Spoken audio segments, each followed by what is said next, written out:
রায় হবে, কিন্তু তার সত্ত্বেও যেটা হবে সেটা হচ্ছে যে এই তথাকথিত বেসিক স্ট্রাকচারের নামে এমন সব বিষয়কে অন্তর্ভুক্ত করা হয়েছে যেগুলো যদি যদি এমনকি কোন দল আগামী নির্বাচনে ৩০০ আসনেও বিজয়ী হয় তার পক্ষে পরিবর্তন করা সম্ভব হবে না।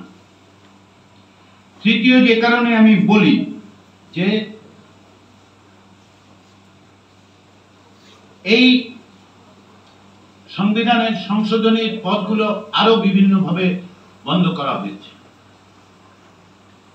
তার মধ্যে একটি অন্যতম হচ্ছে এই যে সংবিধান যেভাবে সাজানো হয়েছে, ক্ষমতা বিন্যাস যেভাবে করা হয়েছে, ভারসাম্যহীনতার যে চূড়ান্ত পর্যায়ে নিয়ে যাওয়া হয়েছে, সেখান থেকে আপনি শুধুমাত্র খুঁটিনাটি পরিবর্তন করে ভারসাম্য তৈরি করতে পারবেন না। আমি অন্তত পক্ষে সেই সম্ভাবনা দেখি না। তাহলে কি করা যেতে পারে? অনেকেই বলবেন যে তাহলে কি আমরা ৭২ সালে প্রণীত এবং ২০২৪ সালে বর্তমানে যে জারিকৃত সংবিধান সেটা ফেলে দেব? আমি তা বলছি না, কিন্তু সে কারণে আমার কথা হচ্ছে যেটা পুনর্লিখনের প্রয়োজন।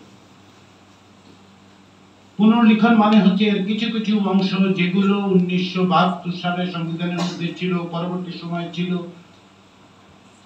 সেগুলোকে যেগুলো মানবাধিকার পরিপন্থী নয়, গণতান্ত্রিক অধিকার পরিপন্থী নয় এবং সামঞ্জস্যপূর্ণ, সেগুলোকে পুনর্লিখনের মাধ্যমে সংবিধানে সংশ্লিষ্ট করা যেতে পারে।